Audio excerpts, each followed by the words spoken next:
Sewer के ढक्कन टूटे पड़े हुए हैं, डीसिल्टिंग नहीं हुई है, नालों की डीसिल्टिंग नहीं हुई है, तो ये किस ओर इशारा कर रहा है? और जो इन 10 करोड़ रुपए इनके विधायकों को जो फंड अलॉट होता था, वो अलॉटमेंट के अंदर इन्होंने दिल्ली जल बोर्ड के साथ मिलकर कहीं ना कहीं फर्जी बिलिंग करी है। अगर सड़कें बनी साल 2 साल में बनी, 1 साल की गारंटी 5 साल, एक सड़क की गारंटी 5 साल की होती है। वो सड़कें टूटी कैसे, उन्होंने गड्ढा कैसे बने उनके अंदर, आपके पानी फैलाए अंडर पासों के अंदर कैसे भरे, सोचने का विषय है। आप बड़ी बड़ी बातें करते हो, आपकी पेंशनें गरीब जनता को मिल नहीं रही है, चाहे वीडियो पेंशन पिछले 6 महीने से रुकी पड़ी हैं। दिल्ली की नई मुख्यमंत्री आतिशी ने डीएमआरसी और एनसीआरटीसी के साथ एक समीक्षा बैठक कर दिल्ली में जो सड़कों पर गड्ढे हैं उनको गड्ढा मुक्त बनाने के लिए बैठक की है और साथ ही इस पर कई निर्देश भी जारी किए गए हैं कि जल्द से जल्द जो दिल्ली की सड़कों पर जो गड्ढे हैं उन्हें गड्ढा मुक्त किया जाए। हालांकि बीजेपी का इस पर क्या कुछ सोचना है, इसी पर हमारे साथ बातचीत करने के लिए मौजूद हैं बीजेपी से काउंसलर मनोज कुमार जिंदल जी। उन्हीं से सीधी बातचीत करते हैं। एक तरफ बीजेपी और आम आदमी पार्टी में अक्सर देखते हैं कि आरोप प्रत्यारोप का सिलसिला जारी रहता है तमाम मुद्दों को लेकर, लेकिन इसी बीच दिल्ली की नई मुख्यमंत्री आतिशी ने अभी एक समीक्षा बैठक की है अधिकारियों के साथ और दिल्ली पे सड़कों पर गड्ढे हैं उनको गड्ढा मुक्त करने की बात कही है। देखिए, आरोप प्रतिरोप अगर ये काम करते तो कोई आरोप लगाता ही नहीं। इन्होंने काम ही नहीं करा है। पिछले 11 सालों से कितनी सड़कें टूटी पड़ी हुई हैं, कितनी जगह जल भराव हो रहा है, ये सोचने का विषय है कि जल बोर्ड ने भी पिछले 3 सालों से हर कॉलोनी, जितनी भी कॉलोनियाँ दिल्ली की, उन्होंने डीसिल्टिंग नहीं करी है।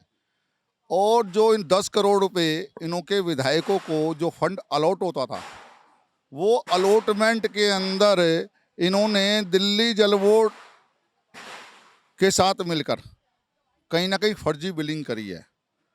उन ठेकेदारों के साथ मिलकर, चाहे वो पीडब्ल्यूडी के ठेकेदार थे, चाहे वो दिल्ली सरकार के अलग अलग डिपार्टमेंट है, फ्लड डिपार्टमेंट है, ये कहीं ना कहीं घोटालों की तरफ इशारा करता है कि एक विधायक को 10 करोड़ रुपए एक विधानसभा के लिए काम करने के लिए मिलते हैं। और ऐसे करते करते अगर वो सारे डिपार्टमेंट को उसकी कैलकुलेशन की जाए तो करीब 32 करोड़ रुपए एक विधायक को 1 साल में मिलता है एक विधानसभा के लिए।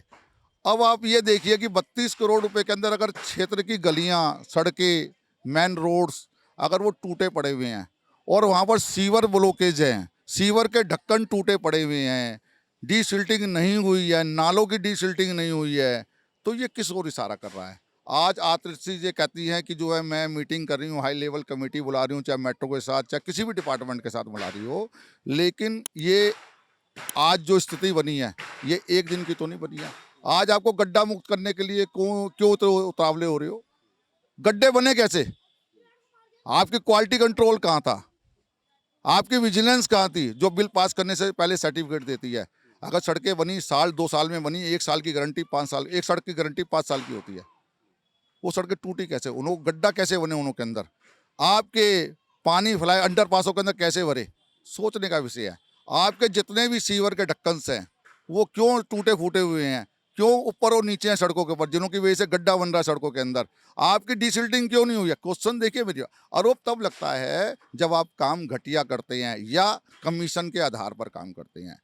अगर भारतीय जनता पार्टी ने मुद्दा उठाया, मुद्दा तो भारतीय जनता पार्टी ने शराब का उठाया था, जिसकी वजह से केजरीवाल जो है भ्रष्टाचार के अंदर गए हैं, जेल रहकर आए हैं, मनीष सिसोदिया जी अंदर गए हैं, सत्येंद्र जैन जी अंदर गए हैं। क्यों गए हैं?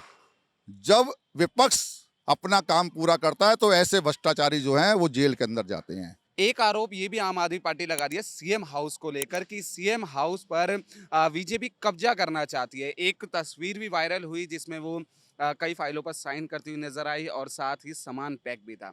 लेकिन आतिशी ने ये भी कहा है कि हम सड़क पर बैठकर भी सरकार चला सकते हैं, बीजेपी को बंगला मुबारक। देखिए, ये तो आपने बहुत अच्छी बात कही, सड़क पे बैठकर भी सरकार चला सकते हैं। अब ये सड़क पे बैठने की नौबत आ गई है इन्हों की। काम तो इन्होंने करा नहीं, अब ये सड़कों पे ही बैठेंगे। अब जो आप कह रहे हैं बंगला कर रहे हैं, एक सीएम को काम करने के लिए बंगले की क्या आवश्यकता है? एक जो घोटाले इन्होंने उस बंगले को बनाने में किए, केजरीवाल सरकार ने किए, और जिसकी वजह से पूरा पीडब्ल्यूडी का महकमा इंक्वायरी के अंदर स्टैम्प जो है लिप्त है। क्लियर दिख रहा है कि किस तरीके से वहाँ पर करोड़ों रुपए के पंखे लगे हैं, स्विमिंग पूल बनाए है। वो पैसा जनता का पैसा था। आप वृद्धों को पेंशन तो दे नहीं रहे हो, आप राशन कार्ड तो बना नहीं रहे हो, गरीब आदमियों को राशन नहीं पहुंचवा पा रहे हो। आप बड़ी बड़ी बातें करते हो, आपकी पेंशनें गरीब जनता को मिल नहीं रही है, चाहे वीडो पेंशन है पिछले 6 महीने से रुकी पड़ी हैं।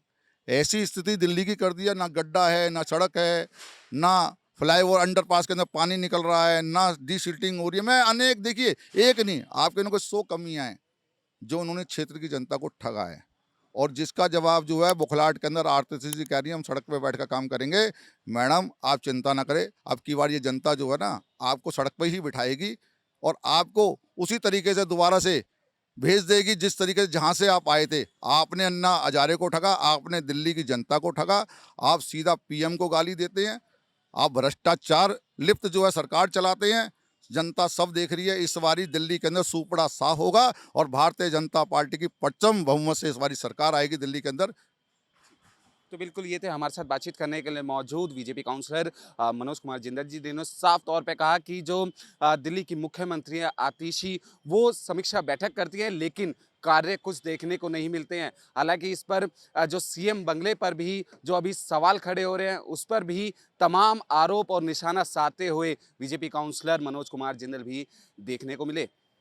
कैमरा पर्सन विकी के साथ कुणाल शर्मा, पंजाब केसरी.com।